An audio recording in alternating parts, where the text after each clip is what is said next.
Why the North Korean government has a tiny office in NYC. North Korea does not have formal diplomatic relations with the US and is subject to severe sanctions that restrict its activities in the country. However, they maintain diplomatic ties with an entity located in a specific area that isn't entirely within the US. As a result, individuals employed there are required to reside in this location, leading to some questions. What is North Korea's purpose in New York City? How do their diplomats navigate life in the city? To locate a North Korean diplomat, it's best to search within a 25-mile or 40-kilometer radius of their office. This is because, since 2008, they must obtain authorization from the United States State Department to venture beyond this perimeter.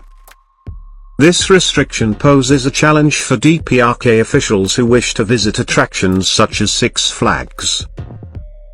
This region is perhaps the best place to observe them. With the UN headquarters located in Turtle Bay, the region serves as the focal point for 193 countries' embassies and satellite offices. Note that they are not the same as embassies, which are in Washington, D.C., and are used mostly for business dealings with the United States, not for holding themed food pavilions like those seen at the Fun Epcot. Because nations interact with the UN here regardless of their diplomatic ties to the US, Turtle Bay, or Lame Epcot, demonstrates how North Korea functions here despite hostilities with the US. Located east of the West River and west of the East River, their office is situated in a structure that clearly displays its signature. Along with offices of smaller nations including Madagascar, the Basque Country, Barbados, Nepal, and Spine and Sports Medicine of New York. In contrast, the UN representations of bigger nations, such as the US's sleek, curved mission or Turkey's visually appealing one, are often more complex. It's interesting to note that the prime location, strategically facing the entrance diplomats use to enter UN headquarters, matters more than the building's architectural magnificence. Convenience becomes the greatest luxury in this situation, and this place is the pinnacle of convenience. The enormous Tata from Brazil, painted by an artist who insisted on using lead despite its risks, is a noteworthy work. Although highly sought after, diplomatic positions in North Korea are hardly glamorous internationally. North Korea gives its embassies very little finance. Instead, ambassadors are expected to handle matters independently and return any excess to the government. Because of their thrift, their embassy in Bulgaria was rented out for weddings, proms, and even taped episodes of Bulgarian Celebrity Apprentice. This technique might explain why North Korean ambassadors have been involved in liquor deals in Norway and the meat trade in India.